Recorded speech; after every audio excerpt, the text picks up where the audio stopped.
Greetings to everyone. This is Hari Prasad, currently working as an assistant professor in the Department of Electrical and Electronics Engineering. The previous lecture we have discussed about drives. We have got a basic introduction, and now today we will discuss about the components of drives, so that what are the various components that actually constitute for a drive system. So let's have a look into this. This is a basic drive system componential diagram.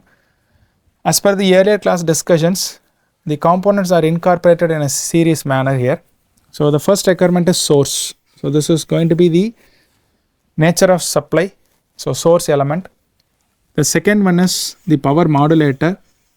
So we'll look at in a detailed manner like what are the modulators we have got here. The next one is motor, which is connected with modulator, and the next one is the load.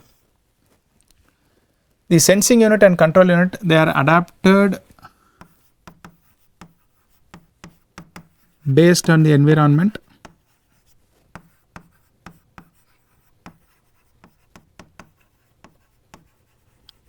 and the modern technology.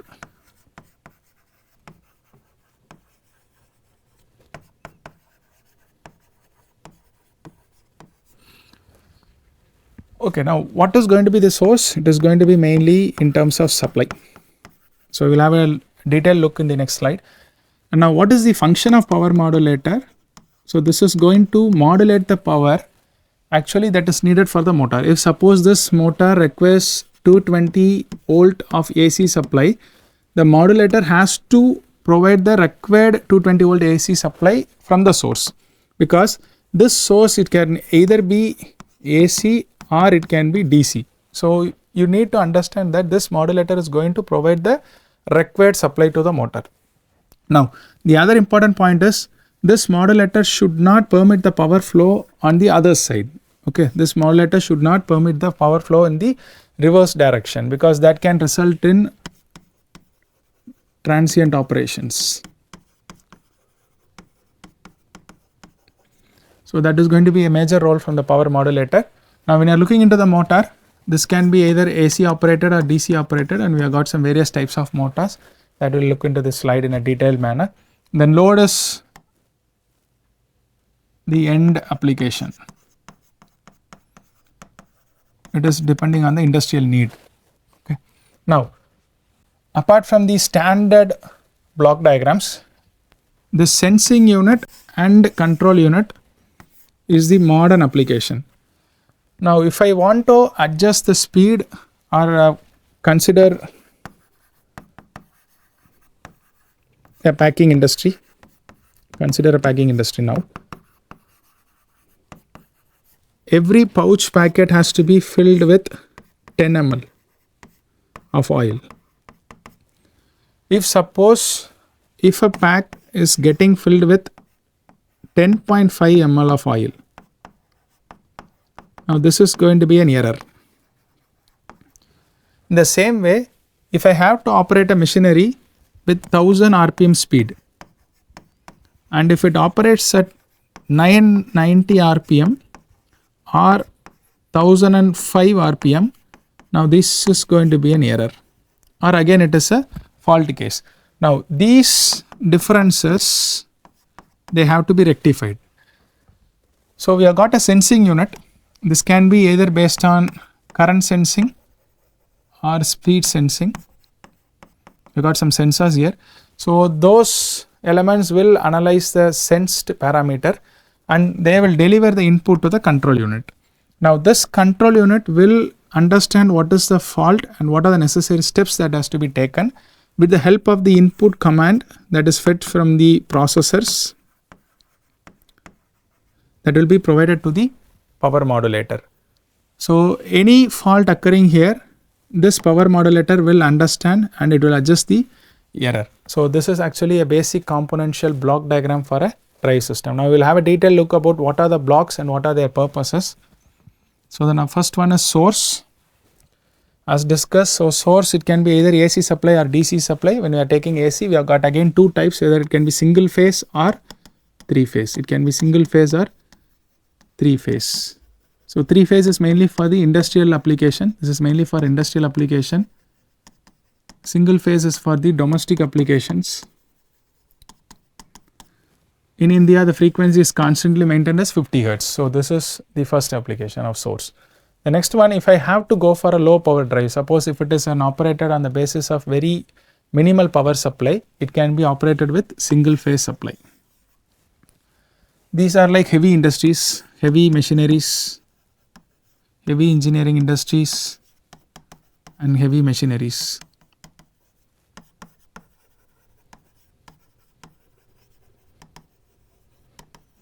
Now, if it is going to be a low power drive, you can operate with the help of a single phase supply. Now, I can again operate with a battery power drive in case of DC supply. So, we have got some small forklifts operating inside an industry, battery operated.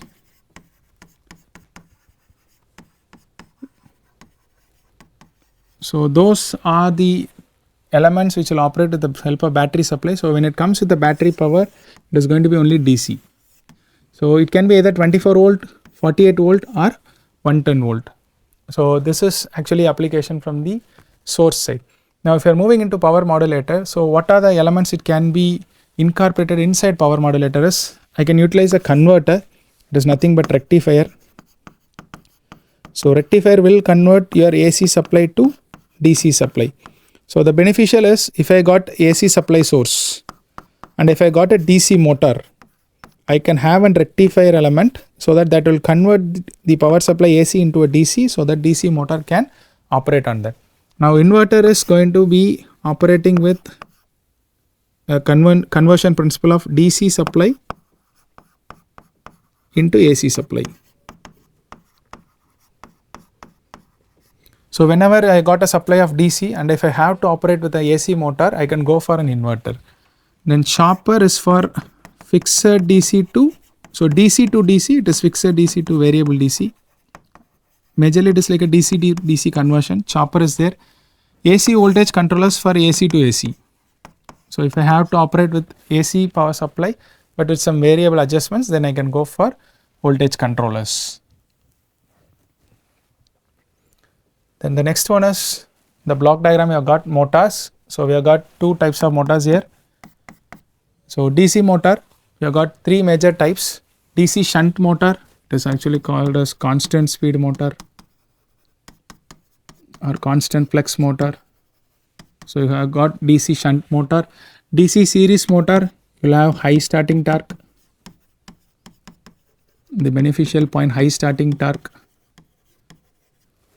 So, you have to operate with always applying load. The next one is DC compound motor, got the advantage of both shunt and series. So, combinational motor of both shunt and series motor. Again, you have got some classifications here is cumulative compound, differential compound. So, there are some classifications running through it. But for us, in the major purpose, we will focus on DC shunt motor and series motor. Then induction motor, otherwise it is also called as AC motor. Based on the power supply, again we have got it as a single phase, three phase. In single phase, you have got some four types. So, it is split phase induction motor, shaded pole induction motor, capacitor start induction motor, capacitor start, capacitor run induction motor. So, we have got some types operating under the single phase. And when it comes to three phase, you have got squirrel cage induction motor and slip ring induction motor. So, if I got some speed adjustments to be carried out externally, I can have some resistance adjustment. External resistance can be incorporated. So, this is for slip ring induction motor and that is not applicable for squirrel cage induction motor. So, these are induction motors. Then synchronous motors, they will operate at synchronous speed. So, constant speed. So, constant speed motors. Stepper motor is a special machine.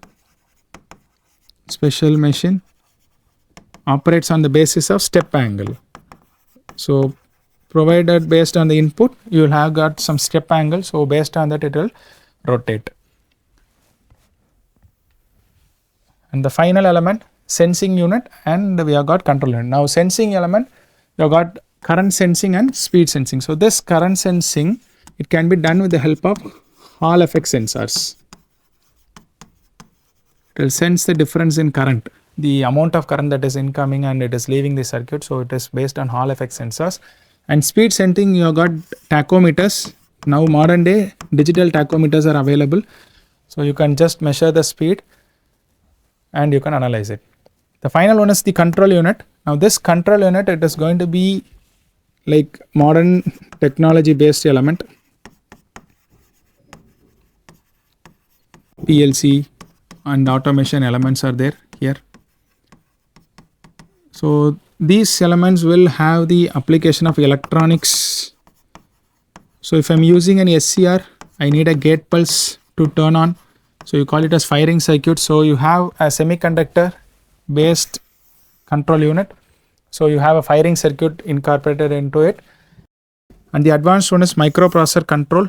You got a processor where you can feed the code into it, and you can process and you can focus on the rectification of the fault elements. So this is the description about the components of a drive system. A quick recap of what are the elements. So the first one is source, which is fed to the power modulator, and that is actually feeding to the motor and to the load. So any fault or any rectifications has to be made. It is marked with the help of sensing unit and control unit, whereas the input command from the control unit, it will drive the control segment. Okay. So thank you.